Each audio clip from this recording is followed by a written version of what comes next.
Okay, mayong mudto na usab kanatong tanan Luzon, Visayas, Mindanao. Mayong mudto Philippines, mayong mudto world, mayong mudto universe. Ana na punta mga higala dinhi nga atong tulumanon sa kahanginan CONA Catechesis on Air. Ug ako lang gihapon kini yung ubos nga alagad Reverendo Padre Edwin Academia Acab. Abino adlaw na usab karon nga unsa man tarong adlaw mga higala. Pizza size na kini sa bulan sa Pebrero, Huwebes mga higala, no? So kumusta naman nang hinaot ako nga ana kamong tanan sa kapiskang sa panglawas ni ining kamuntuhon. Abay na mga higala ato dahil nga timbayaon una og may mundo nga akong mga classmates, no? Si Padre Obing Masyon, si Father Dami Hirami, si Father Tonton Arnaiz dari sa diocese nato. O ngayong manusab ang ako ang mga classmates sa Cebu, si Father Anore, si Father Joey Belsinia, si Father Glenn Banson, si Father Necesario Peter, no? Father Mario Atienza, si Padre Kining Chuchu Anore, si Father Kining Romrom Narca, si Father One Rosaruso, Rosdel Noel, Father Mahusay, ug daghan pang uban.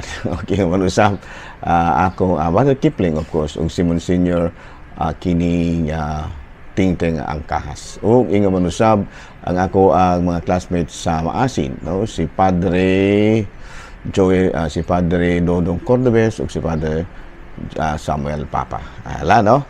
Maayong bunto na kanatong tanan nang hinaot kita nga ana kitang tanan sa kapiskay sa panglawas ni ining kamuntuhon. Abay na mga higala, no? Ara kita sa atuang nga Saint of the Day. Abay na ang atong Saint of the Day karon. Matud pa ang ato ang santo karong adlaw, walay lain kung dili si gondere sa ato ang list, no?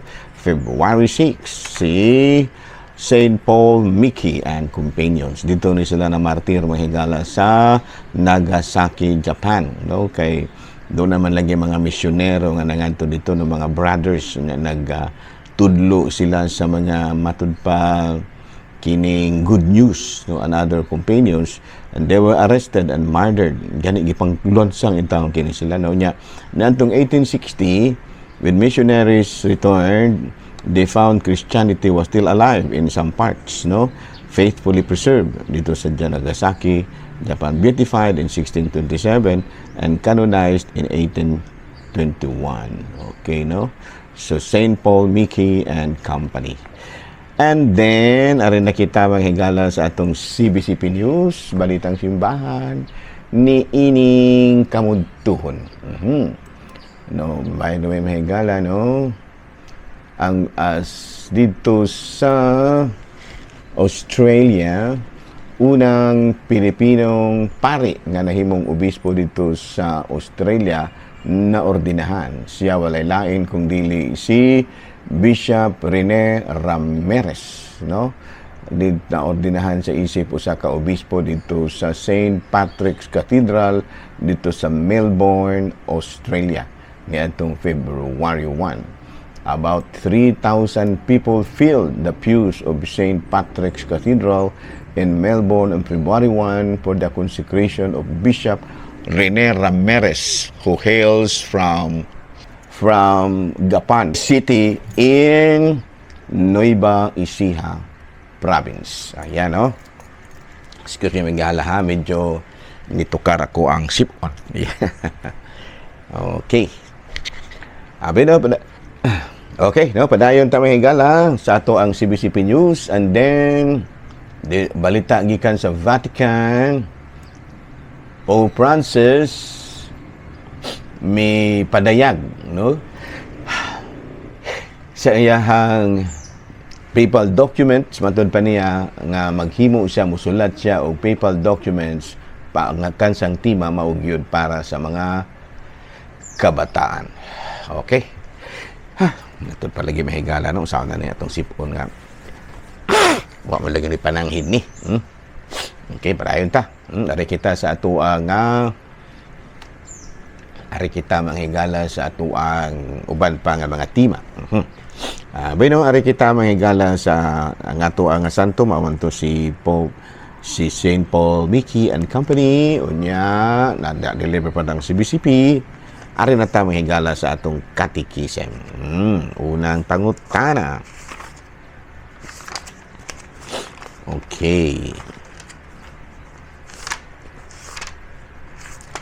Okay, ari ta manghigala sa mga pangutana. Ari kita sa devotion of saints. Pwede ba pader nga imuhang ihatag no kung unsay mga historical background kabahin ning pagdebosyon sa mga santos. Of course, sa pagsugod yun sa Kristyanismo, gipasidunggan ang mga martir human nga namatay sila, no, o gihimuan sila og mga altar nga nga nahimo nga mga simbahan o kana nag-ada gipangtugod sa mismong ilang mga lubnganan.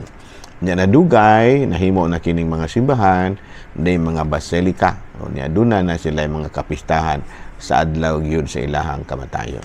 Sa pagpanglabay sa panahon naapil na ang tanang tawo nga nagdala sa pagampo sa simbahan, no, paglambo sa simbahan, no. Sa ato pa dili na lamang nga ang katura mga martir mo gidebosyonan kung dili sa mga apostoles, si Mama Mary unya mga adlaw pagani sa uban nga mga santos na. Wala, no? Ato pa ang primero gyud ay pagsugod sa Kristyanismo, ang mga martir primero may atong gipasidunggan, pero nadugay tanan na nga adunay mga maayong binuhatan isip usa ka sumusunod ni Kristo. And then daw pangutana ba dili ba dagay kini pagluhod at tubangan sa mga santos parte na kini sa pagsimbas Dios? Ang tubag niya na dili oy. Ang pagluhod nato at tubangan sa mga santos ato lamang kanang gitawag og pagtahod or veneration. No? Ang what is important kung unsay anaa sa imong kasing-kasing ug hunahuna, no? Kinigong pagsimba sa mga Dios wala man gid natong mga Katoliko kay wala man tay gipaka-Dios anang lain. Ang atong gipaka-Dios mao man gyud ang kining gitawag natong Santissima Trinidad, no? Ang atong gipaka-Dios ang Santissima Trinidad, no? Santos nga Amahan, Santos nga Anak, ug Santos nga kining Espiritu Santo. Klaro ba? Ay nga na. Diyos nga Amahan, Diyos nga Anak, ug Diyos Espiritu Santo. Ya dili man ni mga Diyos. Kung anto pang gipaka-Diyos ang mga santos kini bang mga imahe, mga estatwa, nakasala na tanan sa sala nga pagsimba og Diyos kinang idolatry. Yan, no? So mamagod ni ang gitawag nato og usa sa mga pagsaway nga gihatag sa mga laing relihiyon nato. Kini bang gitawag bito nato sa in English og misinterpretation ang ilaha, no? Ato pong pasabton dili pod manoo.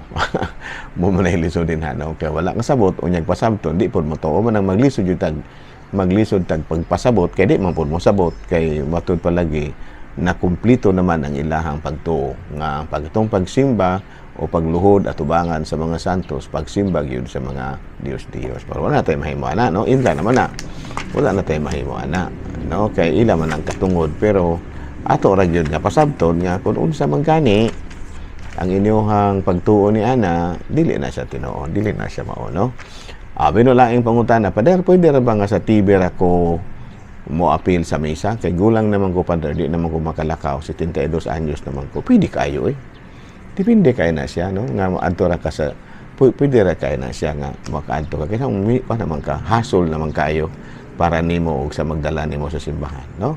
So man nga pwede na, pero kung doon ay mga minister nga inyong nailhan o mga tana mo dito sa kining kuan dito sa simbahan, mga ilang mga dito, mga lay ministers, pumunta na dito kung pwede ba nga na ay lay minister nga paadtuon dito sa inyo para mapakalawat nimo o sa imong hangapuhan o sa imong mama nga di na makalakaw tungod kay gulang na.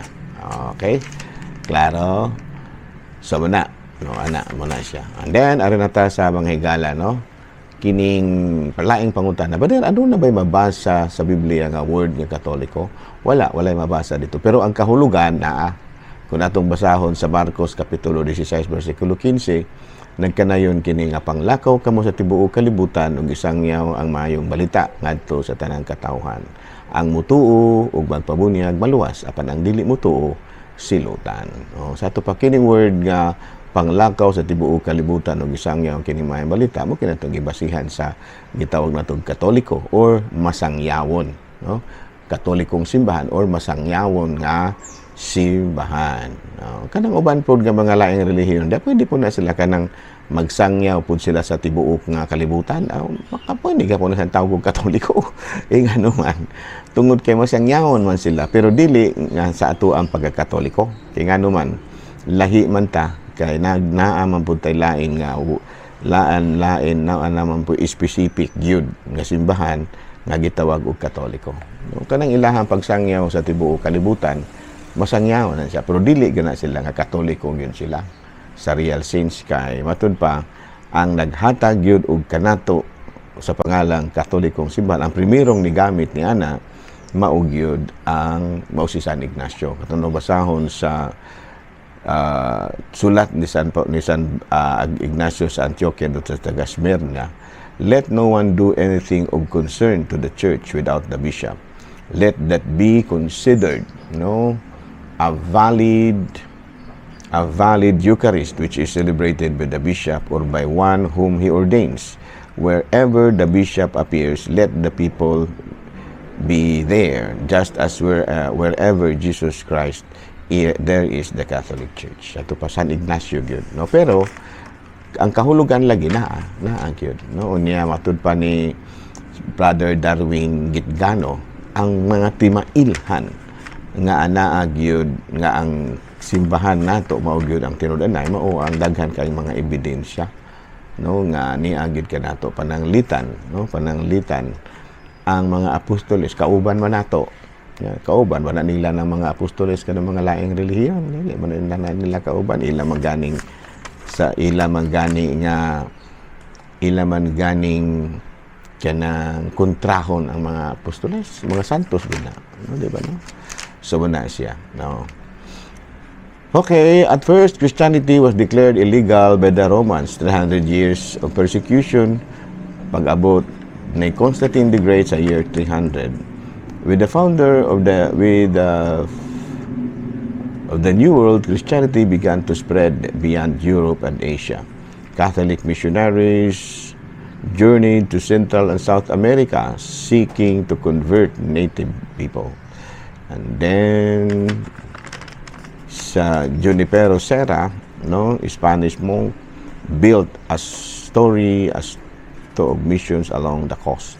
Mission, okay na parang mga higala, ha? So, rin na tayo sa lain ng mga topic, no? Christianization of the Philippines. Of course, sige naman tayo natin nagibalik-balik, no? Okay, rin na tayo mga higala sa lain nga pangutana. Ada kita sa, unsa man ning lay ministry, Father, no? Ang lay ministry, mao kini ang pagpangalagad sa mga parokyano diha sa simbahan. In 1972, Pope Paul VI established the offices of lector and acolytes as lay ministries. Itudlo niya nga mga dili pare pwede lang nga mangalagad sa simbahan. Ministeryo na ba? Sa ato pa, kining pagpangalagad ay sa simbahan, muna na gitawag na itong lay ministry. Gidasig niya ang mga koraparuko nga magdumala og parokya nga tagaan og mga koraparuko nga nagdumala og parokya nga tagaan og pagtagad ug kahigayunang makapangalagad ang mga parokyano isip usa ka binunyagan og sa ilang pagdawat sa sakramento sa kumpirma. Apan ipahimangno siya sa mga parokyano nga dili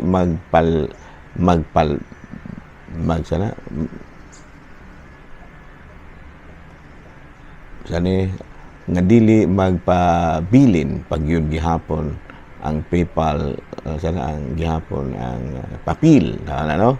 Apan magpabilin pag yun gihapon ang papel sa mga kora paruko isip mao nagtumala sa parokya. Kaya doon na baya po yung mga laiko nga usahay mas labaw pas kora paruko, no? Wala nga napihimangyo gyud ang Santo Papa nga miingon pa nga magpabilin gyud nga may pahimangno sa mga parokyano nga magpabilin pag yun gihapon ang papel sa kora paruko isip nagdumala sa parokya, no? Nga ato ka na mabasa sa Christi Fidelis Laici. Yan, no? Unsa man ning mga klase sa mga lay ministry, no? lectors, no, commissioned readers, acolytes, altar servers, extraordinary ministry of the Holy Eucharist. Ngayon sa makining lay ministry, naglakip kini sa Parish Pastoral Council, hospital and prison chaplains, and campus ministry. O sa man kining Parish Pastoral Council, consultative body sa parokya, no? Mao kini ang PPC officials, church organization leaders and chapel leaders, hospital and mission ministry, and of course, youth ministry. Ayan, no? Pero din na lang una kita kutob. Ako lang gihapon kini yung ubos nga alagad, Reverendo Padre Edwin Academia Acab, manamilit na usab kaninyo ug manalangin kanato ang Dios nga magkagagahom sa tanan, Amahan, Anak, Espiritu Santo. Good noon, Pilipinas.